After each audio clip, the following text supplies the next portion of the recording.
In this episode of Trekking Through Compliance, we take a look at the Cloud Minders. Compliance, the final frontier. Tom Fox is the voyager of Trekking Through Compliance. His mission?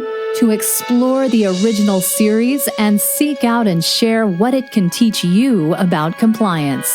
Here's your host, Tom Fox.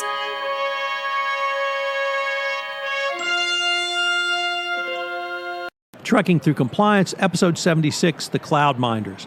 In this episode of Trekking Through Compliance, we consider the episode The Cloud Minders, which aired on February 28, 1969, and occurred on Stardate 5818.4. Story synopsis. When a botanical plague threatens to destroy all vegetation on the planet Merak II, the Enterprise makes a visit to Ardana, the only known source of xenite mineral needed to halt the plague. Despite the High Advisor Placis request that they beam to Cloud City Stratos, Kirk and Spock beam directly to the xenite mine entrance, where they are lassoed by xenite miners. Kirk and Spock fend off the miners, and those who are not quick enough at running away are killed by security guards who beam down with a High Advisor from Stratos. Kirk and Spock are entertained on Stratos until the xenite can be found. During their stay, they discover that Ardana is a divided planet, with the Trogglytes toiling in the cold and dirt of the mines and the city dwellers enjoying the benefits of the Cloud City Stratos. Although Kirk and Spock do not witness the event, a Troglodyte who is captured after defacing artwork in Stratos refuses to reveal the name of the rebel disruptors, preferring instead to fall to his death by jumping out of a window. Placis' daughter Droxine is fascinated with Spock. She likes his, quote, exquisitely shaped ears, end quote.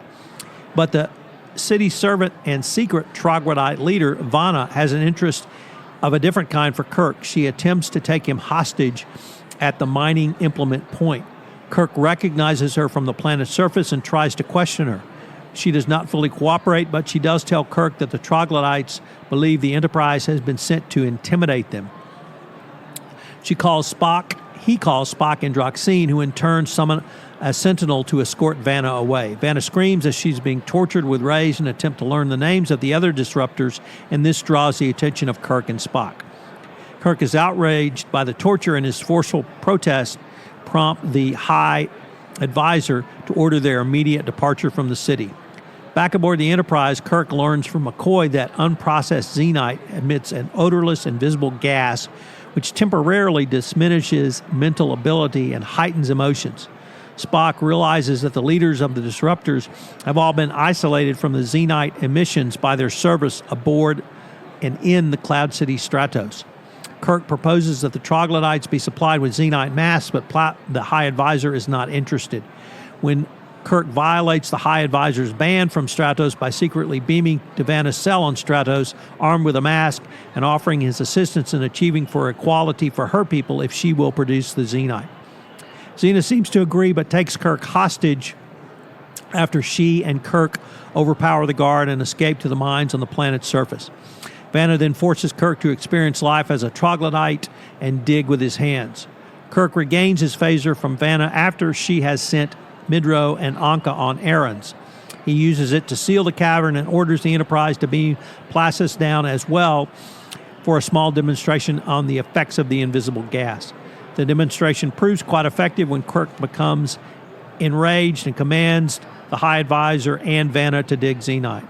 When Vanna and the High Advisor grow faint due to the diminishing oxygen in the sealed chamber, Kirk strikes him, and the two begin a hand-to-hand combat with mining implements.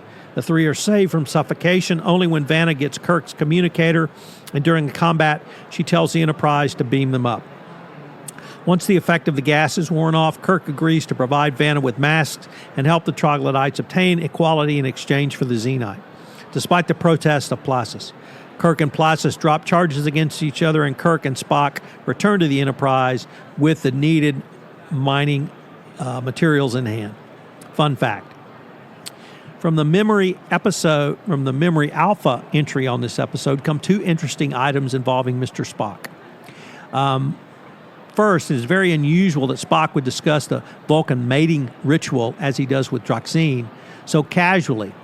In the episode Amok Time, he tells Kirk that such ceremonies are not fit for discussion with outworlders. Similarly, this observation that, quote, we Vulcans do pride ourselves on our logic is uncharacteristic, given that pride is a human conceit. The episode contains a unique sequence with Spock giving an internal monologue, which contained clips recapping the events up to that point.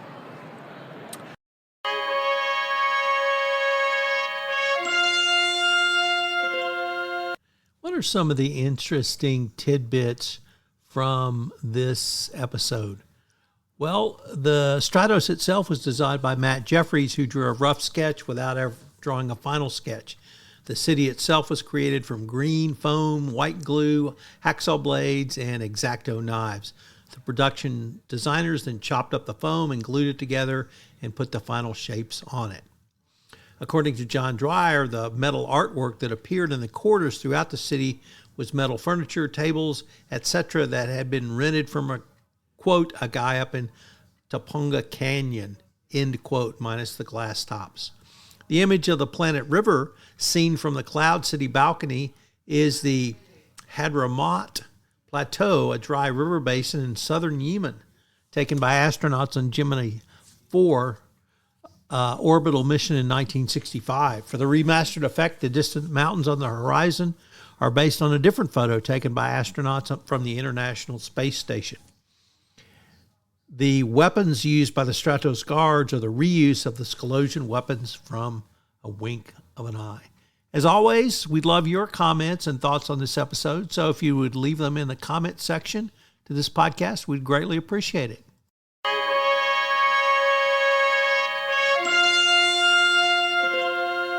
There are lots of cultural issues in this episode, so I thought we would use it to explore cultural issues for the compliance professional, as it's an episode that delves into the complexities of cultural differences and the importance of understanding diverse perspectives in a multicultural universe.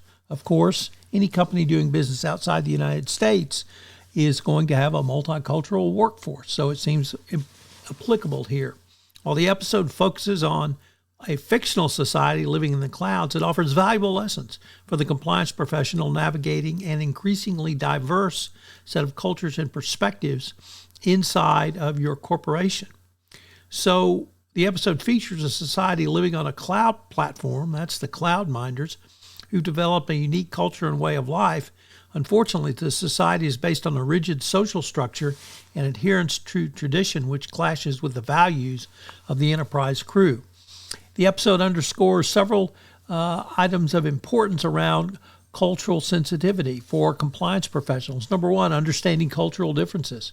Compliance professionals must be aware of and sensitive to cultural differences that may impact business operations and ethical considerations literally across your company. This involves understanding the values and beliefs and customs of different cultures and recognizing how these differences may influence decision-making and behavior. Two, respecting diverse perspectives. Compliance professionals should be designed to respect, compliance programs rather, should be designed to respect diverse perspectives and avoid imposing a single set of values or standards on all cultures.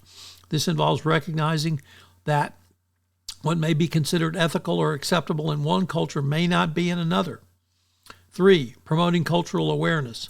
Compliance professionals should promote cultural awareness within their organization, encouraging employees to learn about and respect cultural differences.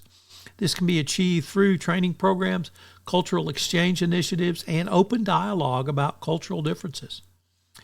Four, adapting compliance programs. Compliance programs should be adaptable to different cultural contexts, taking into account local laws, local regulations, and cultural norms. This may involve tailoring compliance procedures, communication strategies, and training materials to specific cultural contexts. The Cloud Minders reminds us that compliance professionals must be culturally sensitive and aware of diverse perspectives that exist in a globalized world and workforce. By understanding cultural differences, respecting diverse perspectives, and adapting compliance programs to different cultural contexts, we can create a more inclusive and ethical business environment.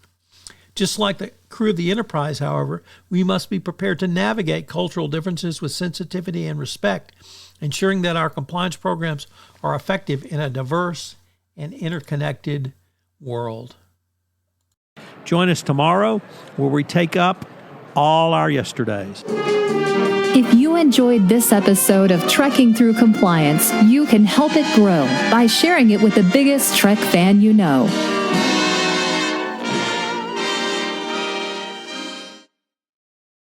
This podcast is a part of the C-Suite Radio Network. For more top business podcasts, visit c-suiteradio.com.